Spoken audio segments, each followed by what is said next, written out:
Hello there and welcome to this vlog of March 2024, and in today's video we're going to have a look at the roadmap that recently dropped for BattleTech for the next 3 to 4 years.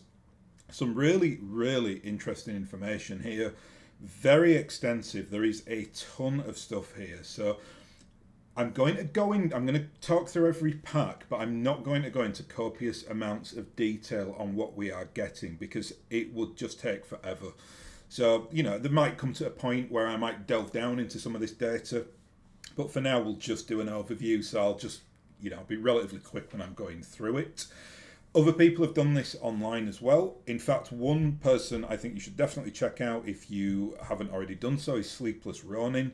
Sleepless Ronin went through a really comprehensive list on this and can give a far better understanding of it than I ever could, because much of the units, the mechs, the vehicles in here are units from the post Civil War era, so post 3067.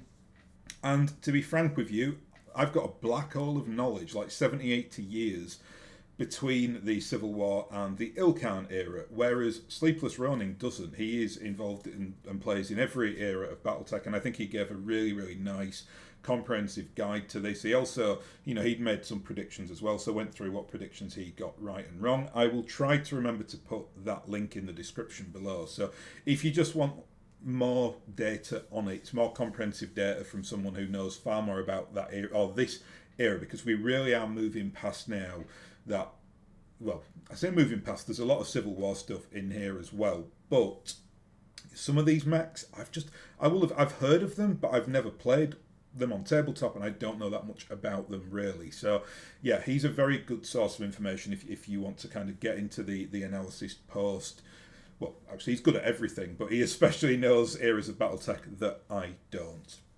So another point as well, before we get into this, I really want to discuss at some point the commercial impact on this roadmap, because I think it's huge. Lots of stuff to read between the lines on this. It's Easter holidays at the moment here, so I'll probably try to record something on that today, and then I'll release that next week. This will drop today though, which is Friday, Good Friday of Easter. And for now, just again for brevity, I'll just talk through the force packs that we are getting here, what to expect. I suppose one caveat to say before we get into this is a roadmap. It's nothing set in stone. The notes that we saw from the data drop, some of it just seemed like question marks. Are we doing this? Maybe we do this instead, that kind of data. So I've put into like a bit of a neater Excel format here that you can see without it just being like, screen grabs. So this is just what I have seen and my take on it really. So hopefully it's pretty accurate. The first four Excel tables that you can see here, I've actually dealt with already. This is the Star League data that dropped late last year. So this was the roadmap across 2024. So I've actually done a video on that already, and these should be coming out relatively soonish. Well, obviously Q1, Q2, Q3, and Q4. But some, over the next several months, these will probably end up in retail. I don't know how they've done it. I don't know if some of them are going to be exclusive packs. I don't think they are. I don't know if they might just turn up in your local hobby store. You'd kind of guess that the Star League Q1 pack is ready to go sometime soon. So we'll see what happens. Anyway, I've seen nothing on it as of yet. Anyway, let's get into the big news drop. So I'm just going to scroll down here and we'll start at House Davion Heavy Battle Lance, which is due, well, I'm estimating Q4 of 2024. Now, that's not confirmed. I am just making a logical guess there for the House Davion and the House Karita, because we are getting the Force book. And you'd think commercially you'd drop the two together, yeah? So you put the Davion packs out and the Davion book, like the Force Guide book, and then people can basically pick both off the shelf. You put the same branding on them, the same colour schemes, they interlink. That's the commercial decision I would make, and I hope that Catalyst will do the same. So guessing these, for Karita and Davion, these will come out sooner rather than later. So let's just have a look at what we are getting here. So looks like it's going to be 2 packs for every inner sphere force. I think that will change when we get into the clans. But for the purpose of inner sphere, yeah, it looks like 2 packs per per house. So I'll read all 8 of these out and then we'll discuss them. So we've got the Templar, the Falconer, the Thanatos, the Thunderbolt, the Legionnaire, the Enforcer, the Hellspawn, and the Gunsmith. You can see all these mechs are post-clan invasion at the very least. So there's no like classic mechs in there really. There's also an Omni mech. So there's the Templar Omni, which is absolutely what I would have predicted for House Davion. It's their like quintessential Omni mech post-clan invasion. I've got a metal sculptor, and the metal sculpts are actually quite nice. They've got like the big, like it's like it's the Templar, you know, the cross on the shield on the pauldron. So they do look pretty cool. So I'm really interested to see what this looks like. Big heavy mech, very very powerful.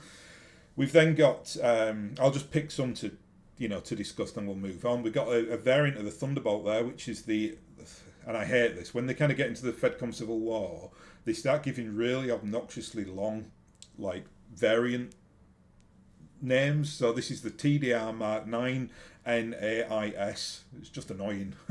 I'm happy with that, actually, though, in terms of the mech, because we've got 2 Thunderbolts already. We got one in the original Game of Armoured Combat, and we got one in the Eridani Light Horse pack. Thunderbolts are very like ubiquitous across BattleTech, so it's good for them to have like between 3 and 5 in different force packs. This is obviously an upgraded Thunderbolt, though it's got new tech on there because it's a 3067 mech.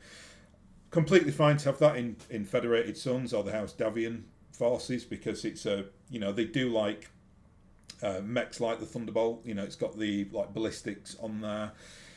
In terms of the next pack, we got the Enforcer. Enforcer is obviously a mech that's got multiple like variants now. It's out in a few packs. This is the 5R though, which is kind of getting into the Ilkhan era. I believe it's got like a heavy improved large laser on there, so quite a newish mech. The other stuff there, some of the other stuff, like the Gunsmith is a Dark Age mech, so really don't have much to comment on that. But I think they are solid packs. My only critique of it, if I was going to say anything, is that I would have wanted a house pack that was very like standard to that force. This is a little bit, not eclectic, but it's a bit specialist because you're going in and beyond the clan invasion era. But I think, if you really wanted to kind of maximise, especially to new players, you really want to do a force pack that really sings out to House Davion. So that would be we've already got an Enforcer there, but it'd be an Enforcer, a Blackjack, maybe like a Centurion.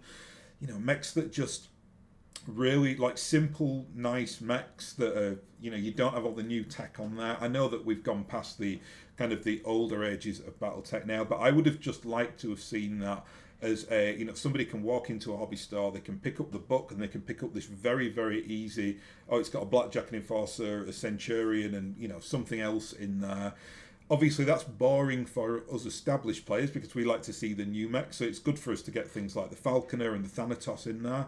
But I'm just thinking commercially in terms of where you position this to get new players into the game. But that's a very mild critique. It's not even really a critique, it's just an observation in terms of the commercial direction.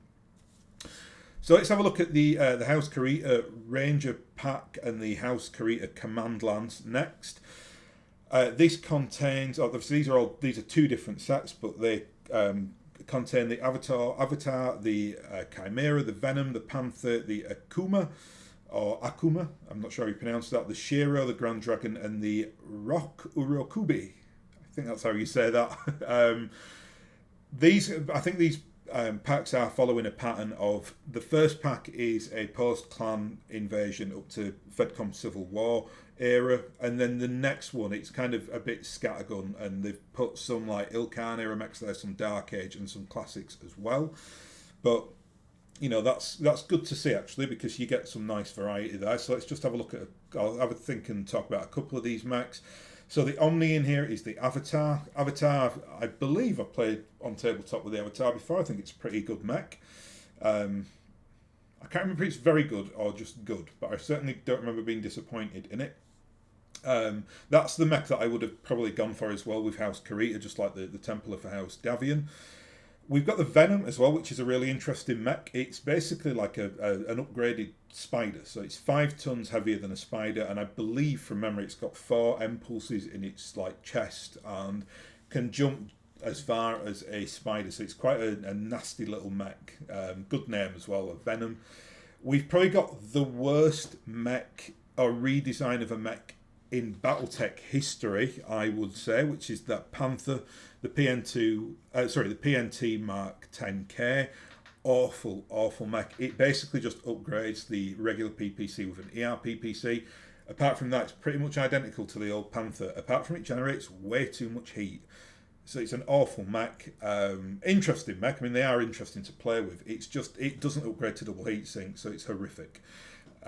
So yeah, that is what it is. In terms of the command lines, as to what be expected, the Akuma is in there. The Akuma is, I love the Akuma. I think it's a really, really good mech. And really glad to see it in there. I've done like prediction videos as well on what we thought we'd get, and I certainly remember discussing the Akuma in the past, so I'm delighted to see that.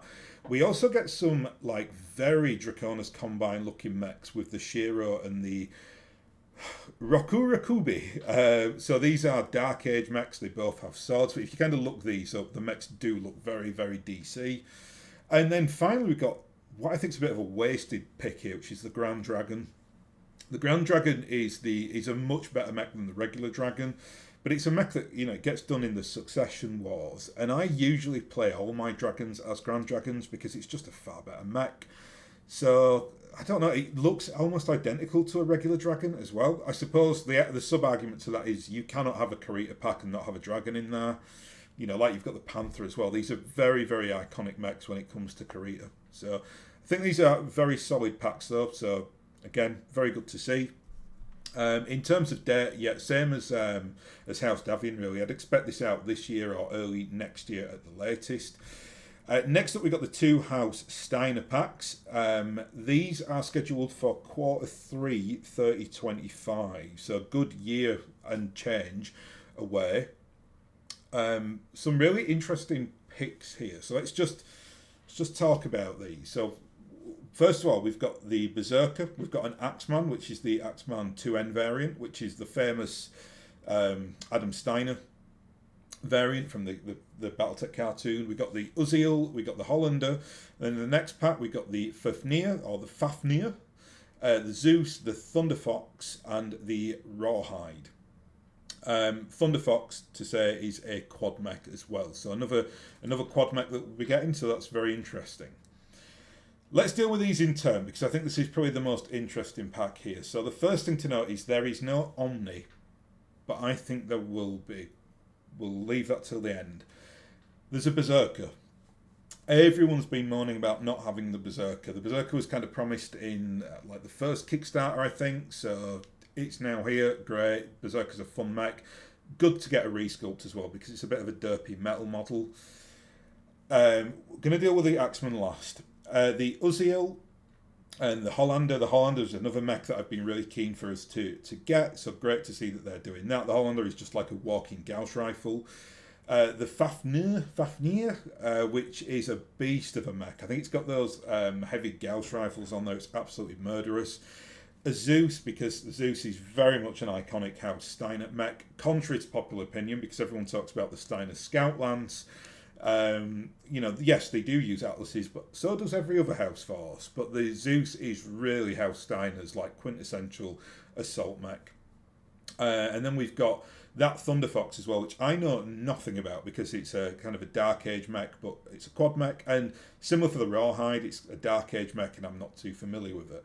What I really want to talk about here, though, is the Axeman, because I don't think we will get this Axeman. I think that was put in there before they unlocked the Somerset Strikers box on the Kickstarter. I don't know if that's true, I could be completely wrong, but I just have a feeling that they'll look at that and think, why are we doing the same variant of the Axeman when it's already in the Somerset Strikers box? And little prediction here, I think that will get removed, and I think they will put an Omni in there instead, and that will be the Hauptmann. The Hauptmann being a big, I think it's 95 tonner. So yeah, that's just my little prediction there, but we'll see what happens.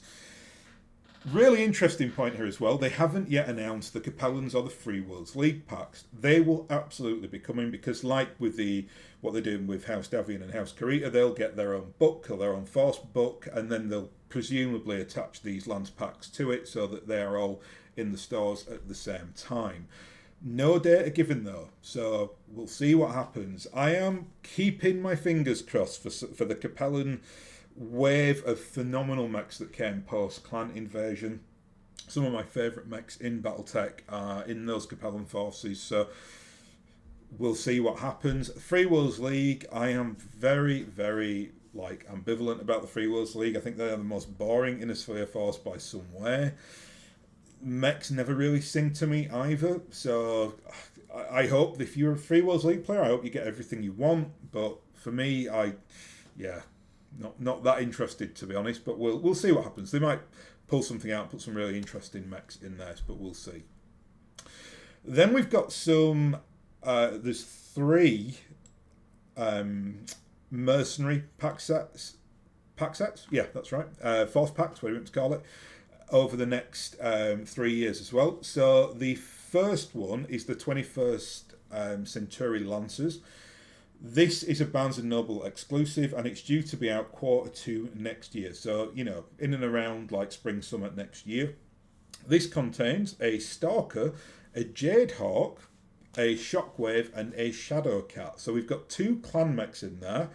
The Jade Hawk as well, which is very much a Jade Falcon mech. So presuming, given its time era here, so this is 31-35, that might be attached to some lore that I am unaware of, so I will not comment on that.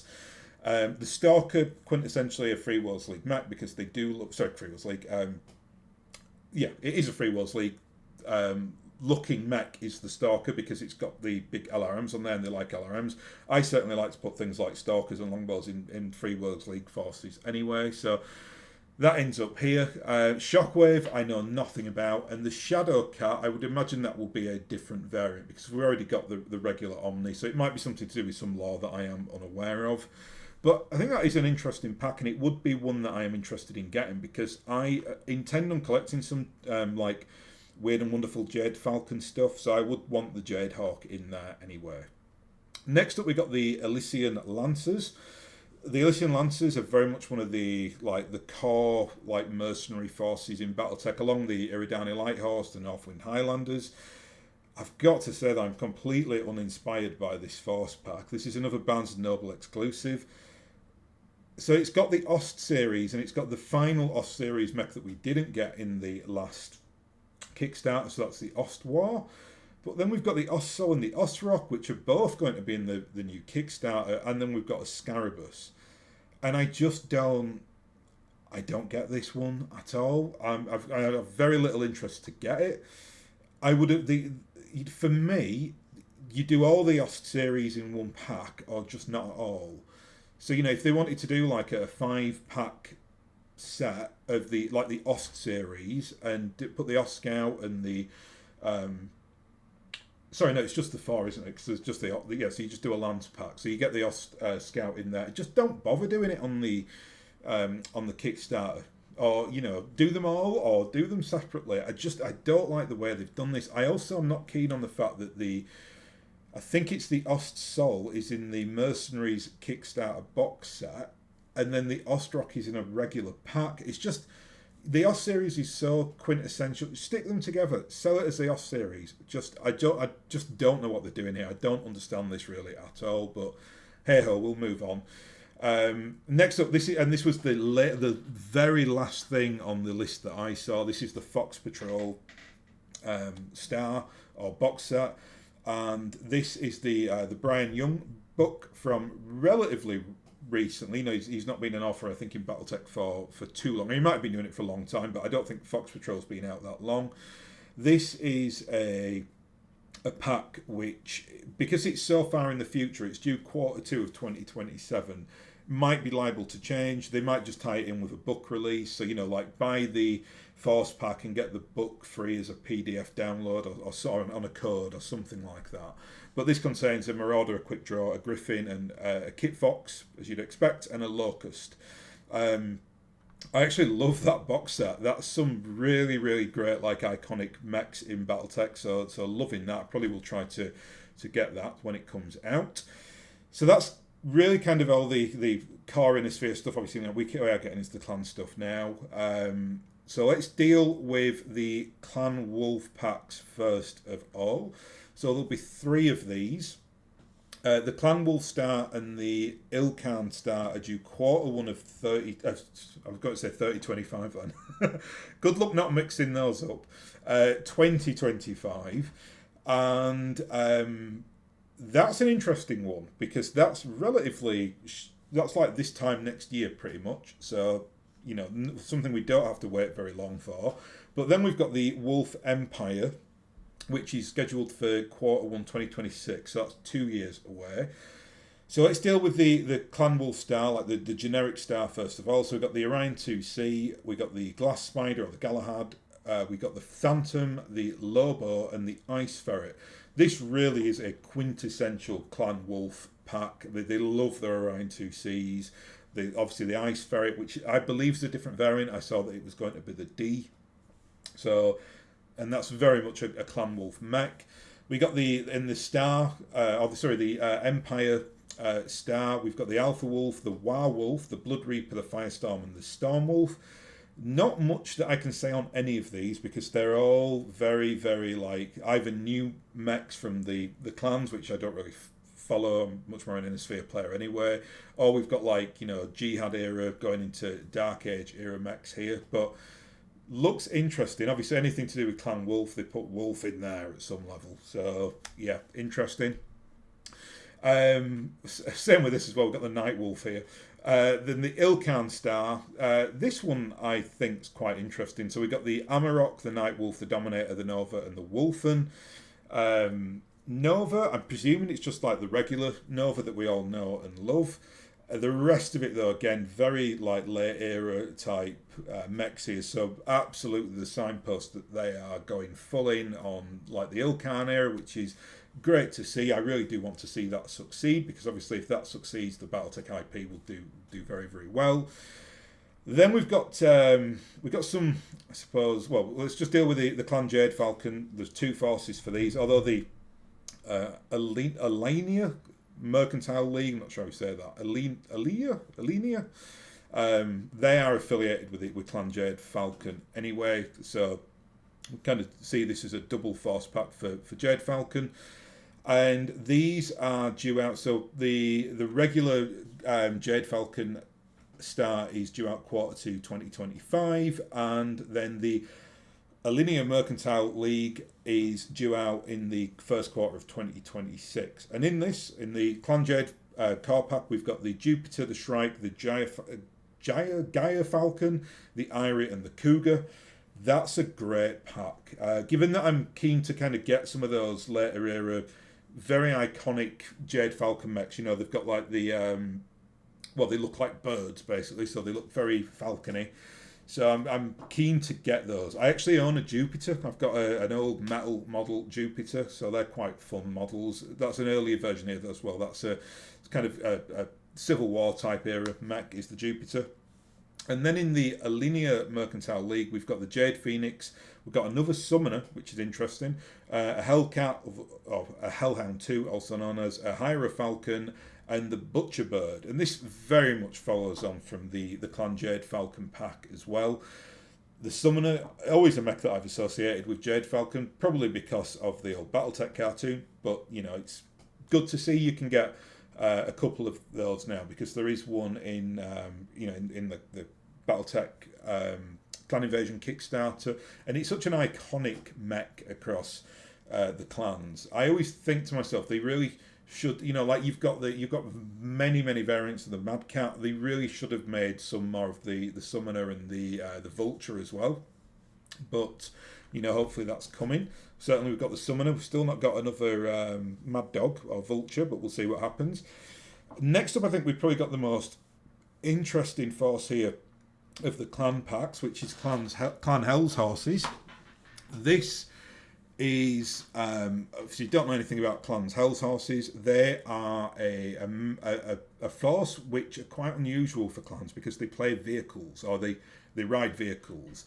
They're almost like the Mongolians of the clans, so an interesting force. And this contains a Cygnus, I think that's how it's pronounced.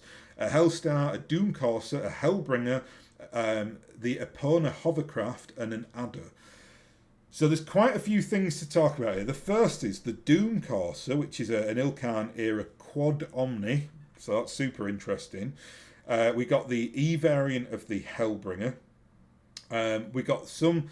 that will presumably be the first clan vehicles that they released. So they are doing their own specific pack. We'll get to that at the back end of this video. So that's all going to be out Q4 of 2025. So not too long to wait for that. You know, you're talking, well, say that, yeah, it's another year and a half, but I think that will be very popular because people really do tend to like Clan Hell's horses. There's just a regular adder in there as well, though I think it's the A variant from what I've seen. So it's good to see like some of the clan mechs getting different variants, because usually it's the Innisphere mechs that get that. So I'm quite a big proponent of allowing those extra choices for clans as well. Next up, we've got well, let's do these three together. So we've got Clan Sea Fox, we have got the Clan Ghost Bear, and then we've got the Rasselhag Dominion. These are all due out Q2 of 2026, so some way to go before these come out. Clan Sea Fox, I think, is a really good one for them to do, because Clan Sea Fox have basically replaced Comstar, so I think it's good that they're pushing on that. And this box contains a Madcap Mark II, Regent, the Hammerhead 2, Tiburon, and the Solitaire. I know something about the Regent and the Hammerhead because I own them, although this is scheduled as the Hammerhead 2, which I can't find any data on, so it might just be a different variant of the regular Hammerhead. The Madcap Mark II, I'm super interested to see that. I own multiple of the metal models of that, but it's the big 90-ton second liner. Next up, we got the Clan Ghost Bear Star. This contains a Kodiak, because of course it does, because that's the totem mech of Clan Ghost Bear. It's the Kodiak 5 though, which I think is the one with the Gauss rifle, and it's similar to its original Prime variant. It's got standard variant. It's got like M lasers all over its arms, and it's got some L lasers, and then it's got the Gauss rifle as well. And you know, I'm all for that. You know, the Kodiak's a very like iconic mech for that force, so I completely understand why you'd want to put that in there. We've got the Guillotine 2C next. I don't know much about the Guillotine 2C. I don't think I've ever played it, so I'll be really, really interested to see how that looks and feels. Then we've got the Arcas, the Thresher. I don't know if I've misspelt that. And we got the Ursus as well. The only mech here that I'm really familiar with and have played with quite a bit of the Ursus. The Ursus is quite famous for having it's like a skull with legs. It's very weird. I did see in the notes that they're going to combine the Ursus and the Ursus 2, so I think they're both like same size, so they're just kind of amalgamating it into one mech. And then we got the Rasselhag Dominion, which is of course the like the combination of Clan Ghost Bear and the Rasselhag Republic. And in here we get the Mastodon, the Kahu, the Contio, the Bear Cub, and the Mongoose. Not much to say on any of this, really. I'm not really familiar with any of these mechs, apart from the Mongoose, obviously. But though this is the Mongoose 8.6, so interesting. That's like a very late era version of the Mongoose. The Mongoose is a phenomenal mech. Don't think I've seen a bad variant of it, so presuming this one's a good variant as well. So that kind of that's all the kind of what you'd expect there for all the clan forces. I mean, they could have put other things in there, but they've really decided to leave, I think, like the clan invasion and anything before that, you know, in the history now. So they've not done like a clan Smoke Jaguar box set, although I believe the clan Smoke Jaguar have like reformed, so they might get something at some juncture. But for now, these are very much like the new wave of the clan's forces. So like Hell's Horse is very prominent in like the modern Ilkhan era as a Clan Sea Fox, so, and obviously Clan Ghost Bear as well. And it goes without saying that Clan Wolf and Clan Jade Falcon are always in and around proceedings. The next segment of this video I would title as From the Sublime to the Ridiculous, Kingdom of the Derp, some of it. So we've done the sensible stuff. Now we get into the real eclectic, weird stuff that they're scheduling for release. Some of it not so much. The first stuff that we're going to deal with here is not so much, because first up we're dealing with battle armor. So, let's talk about battle armor. We have got scheduled four double platoons of battle armor, or some stars as well, because they mix some of the clan stuff in here as well. This is the kind of stuff where I'm like, I don't know how much of this is going to actually come to fruition. I just don't know. We shall see, obviously. But the first point to make, just let me expand these boxes so you can see them. So the first set of battle armor, which is due out in Q4 of 2024, so, within the next 9 months technically, I'm slightly irritable about this one, because if you watch my last video, I had a little bit of a rant about why we were only getting 1 platoon in the Inner Sphere battle armor box set. Now we're getting 2 platoons across all this weird and wonderful eclectic battle armor, which I'm sure will be very popular because people do like battle armor. Why didn't they do that for the regular Inner Sphere stuff? And I'm really interested to see what that price point is, because if it's any more than $15 for the 1 platoon, so half as many models as you get in here, I think that's a bit of a rip-off. So it's an odd choice. I don't know why they've done that. Maybe they just did the Inner Sphere regular battle armor as a tester to see how much demand there was over the Kickstarter, and if that demand was good, then they planned on doing this. So yeah, maybe that is it. Maybe I'm just being too harsh here. But the first one we're getting, I'm just going to talk, I'll tell you everything that we're getting, right? So we'll go through all 8 of these. So it's the Grenadier, the Kanazuki, the Black Wolf, the Farshia, cannot pronounce that, the Fenrir, the Gnome, the Rogue Bear, and Cage.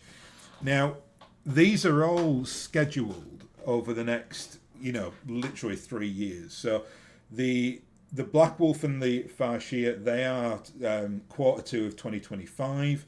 The Fenrir and the Gnome, that's Q1 of 2026. And then the Rogue Bear and the Cage, that's Q2 2027. So that's way in the future.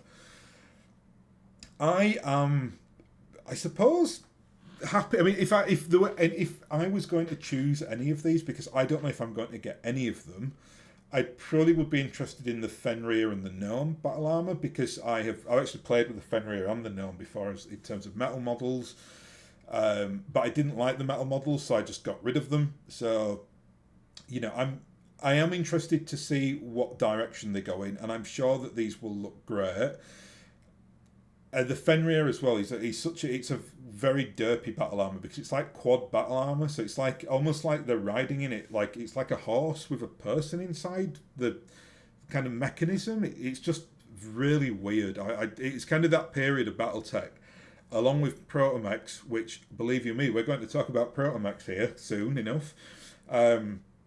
I just think it's on the side of derpy, but I probably would just buy the box set just to see what they look like. Not sure if I'd play them or how interested I am in collecting them, but we will see.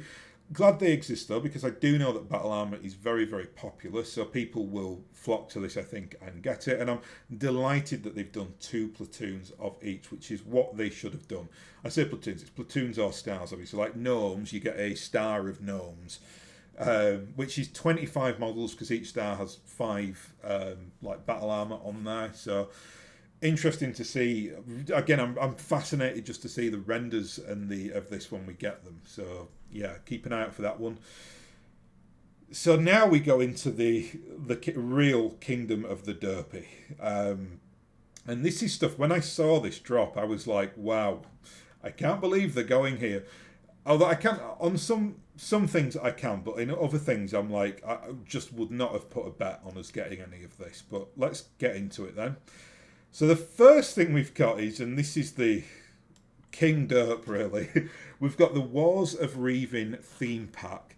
This is due out pretty soon, so Q1 2035, no, he said 3025 again, so that's about a year from now. This contains a host of weird and wonderful mechs, and more specifically, we have got proto-mechs galore in here. I don't know how many we are getting. I've just put numbers as 1, but I have no idea. It could be that we're getting like 3 basilisks, 3 sprites. I've got no idea. They're only relatively small, but they're all kind of on one base. So it's not like, it's not like Battle Arm where you get like 4 to a platoon or 5 to a star, or a point, sorry. So yeah, weird. So the mechs we're getting, the 3 mechs that we're getting, I know very little about outside of my my era of playing BattleTech. Proto mechs though, I do know quite a bit about, especially the Satire, the Basilisk, and the Rock. Did I say it's how I can't even remember how you pronounce Satire. I can't remember. I'm sure it's got a weird pronunciation. Anyway, whatever. It's there. It's the small proto mech. It's the 4-tonner. And proto mechs, I've done videos on proto mechs before. They very famously were developed by Clan Smoke Jaguar as a method of having like cheap, easy disposable units on the on the battlefield when they were during this the War of Reaving. And to me, the designs of them are just awful. The execution in the metal models is awful, but the concept is a sound one. I can well understand why a force would come up with something between battle armor and a battle mech. So I've got no problem with the concept of it. It's just that it looks like the most terrible Saturday morning cartoon stuff you can imagine. So in a way, I'm very excited to see how these get redeveloped, because they are due a redeveloping, and I just hope that the line art designers don't go down the same direction as on the original I think it's from the 3059 or 3060 TRO where all the proto mechs are. And I just don't want them to, you had proto mechs, the Minotaur, right? So what the artist did, he just made it into a Minotaur. So it's got big derpy horns and it looks like a bull. And you're just like, this is not BattleTech. This is really weird. It's fine to have things that are inspired by how they look. A good example is the Panther. So the Panther has got like these 2 little nubs on its head, which look like ears. I guarantee, and this is how the new plastics have done it as well. It's not made to look like a cat. It doesn't look like Top Cat with a PPC, right?